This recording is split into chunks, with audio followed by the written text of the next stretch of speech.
창세기 30장은 밧단 아람에서 외삼촌 라반에게 20년 동안 봉사하며 살아갔던 야곱의 가정에 관한 기록입니다. 야곱은 라반의 두 딸 레와와 라헬을 얻은 대가로 14년 동안 봉사했습니다.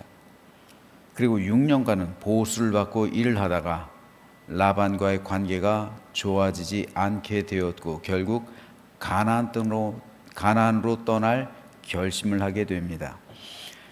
창세기 30장은 크게 5문단으로 나눌 수가 있습니다. 13절까지는 레아와 라헬의 출산 경쟁을 통한 자녀들의 출산 과정에 대해서 기록하고 있고요.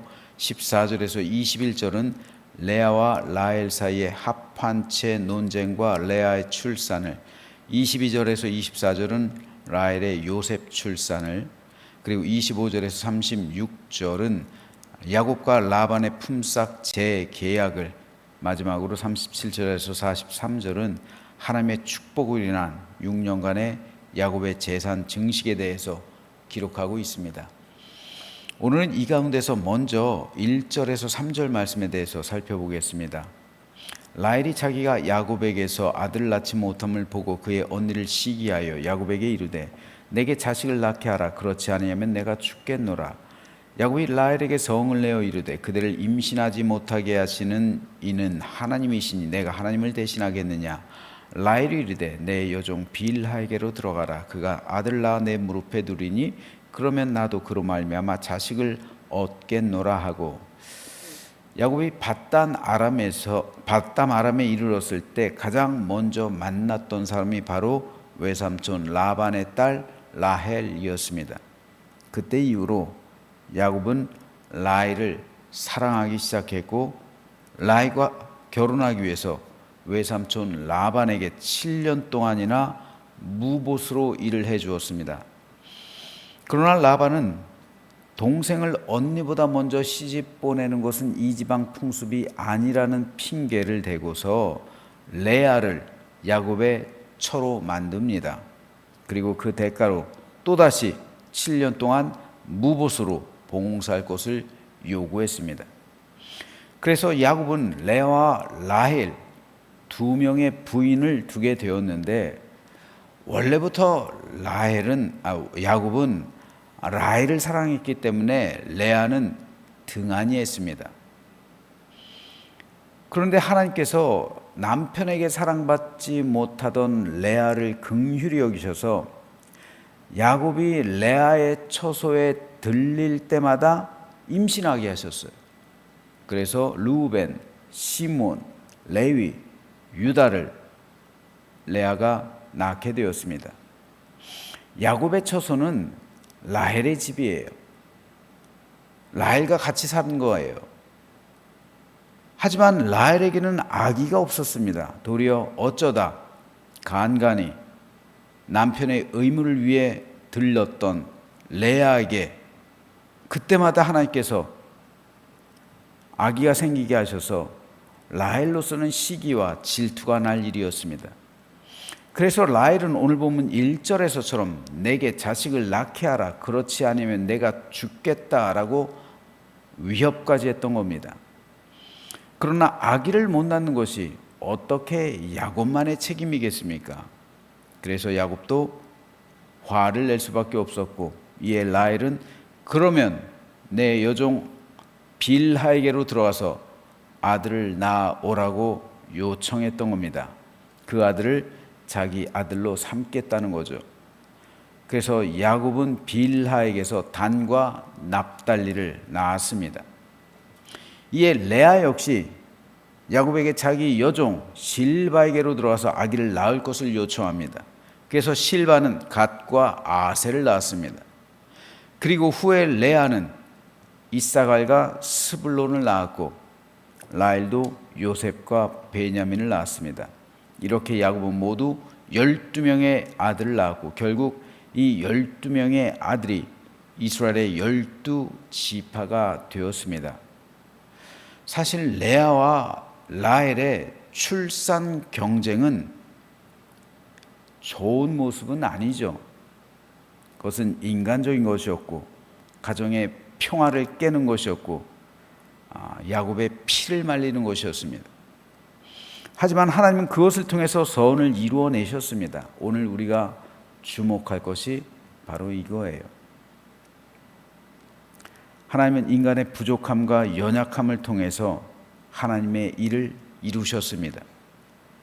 레와 라헬의 출산 경쟁은 좋은 모습이 아니었지만 하나님은 그것을 통해서 12지파를 이루어내셨습니다. 하나님은 인간의 불완전함을 사용하십니다. 이에 대해 바울은 그러므로 내가 그리스도를 위하여 약한 것들과 능욕과 궁핍과 박해와 곤고를 기뻐하노니 이는 내가 약한 그때 강함이니라 고백합니다.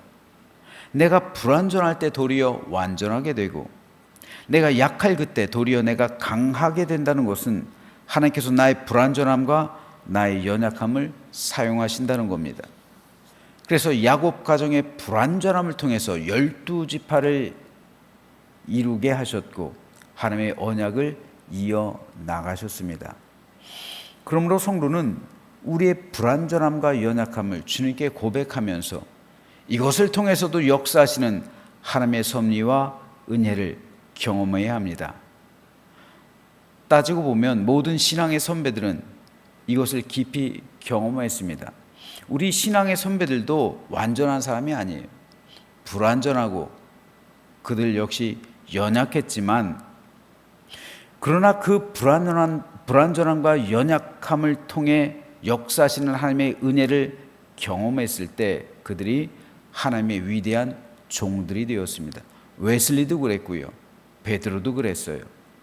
저 여러분 모두 연약하고 불완전합니다. 하지만 그럼에도 불구하고 하나님께서 나를 붙들어 주시고 나와 함께 하실 때 내가 도리어 강하게 된다는 사실을 믿으시면서 믿음으로 승리하는 하루하루가 되시길 주님의 이름으로 축복합니다. 또 한 가지 생각해 볼 게 있어요. 합판체란 우리나라로 치면 뭐라 그럴까요? 산삼에 해당한다고 그럴까요? 아주 귀한 약재입니다. 그래서 라헬이 그것을 요청하고 있는 거예요.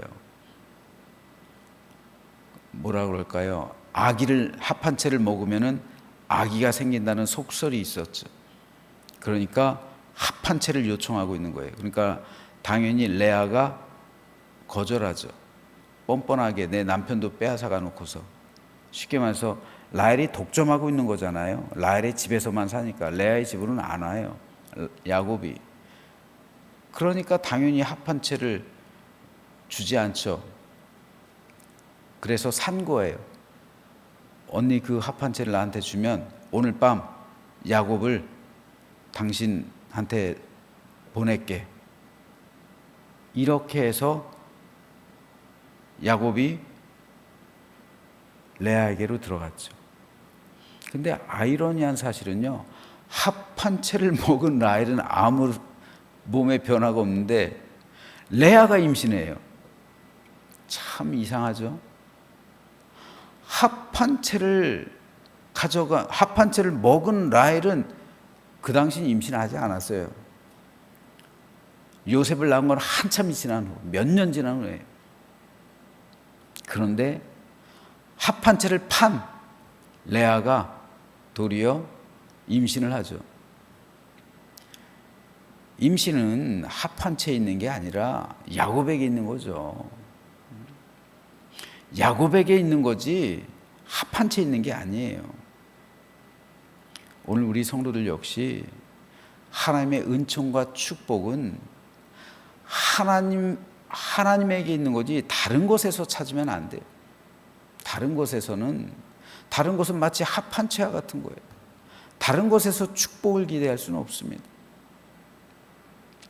하나님에게만 우리 복의 근원이 있다는 사실을 믿으시면서 하나님 한 분만을 기다리시고 하나님만을 간구하는 오늘 이 시간 되시길 소망합니다. 마지막으로 한 가지 또 살필 것이 라반과 야곱의 관계예요. 라반은 야곱에게 악하게 대했어요. 그는 이기적이었고 조카인 야곱을 이용했어요. 하지만 하나님은 그 악함 속에서도 야곱을 지켜주셨고 하나님의 인도하심을 받게 하셨어요. 오늘 보면 마지막 절인 43절 말씀엔 이렇게 기록되어 있습니다. 이에 그 사람이 매우 번창하여 양떼와 노비와 낙타와 나귀가 많았더라. 야곱은 지금 라반에게서 삭슬 받고 품삯을 받고 대신 양을 쳐주는 그런 삭군 목자란 말입니다. 삭군이라는 게 원래는 나쁜 의미가 아니에요. 삭슬 받고 목자가 된 사람, 즉 고용된 사람, 고용된 목자들을 삭군이라고 하는 거잖아요. 그런데 이 고용된 목자가 얼마나 부자가 됐는지 양떼가 많았는데 노비들도 많았다는 거예요. 즉 야곱이 노비들을 고용했다는 거예요. 종들을 샀다는 거예요. 낙타와 나귀 또한 많았다는 거예요. 얼마나 부자였으면, 얼마나 재산이 증식이 됐으면 이렇게 낙타, 양, 나귀, 그것도 문제 알아서 노비들. 그런데 여러분 한번 생각해 보세요. 야곱이 라반에게서 20년 동안 있었거든요.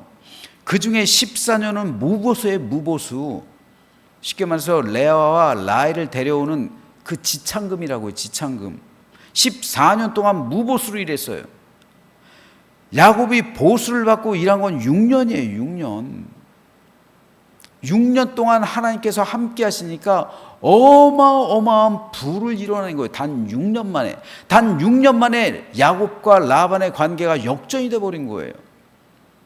얼마나 많았으면 세상에 노비가 있을 정도예요. 낙타, 그 비싼 낙타, 나귀, 양떼, 어마어마하다는 거예요.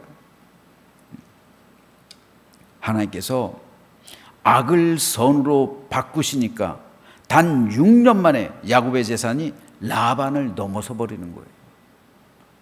이것은 오늘 우리에게도 중요합니다.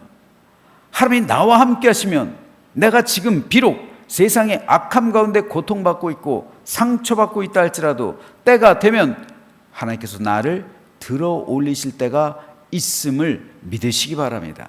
그때까지 내 삶이 위태로울 수 있어요. 세상이 주는 시험과 환난으로 고통과 역경을 견뎌야만 할 수도 있습니다. 혹은 악인에게 고난당할 수도 있어요.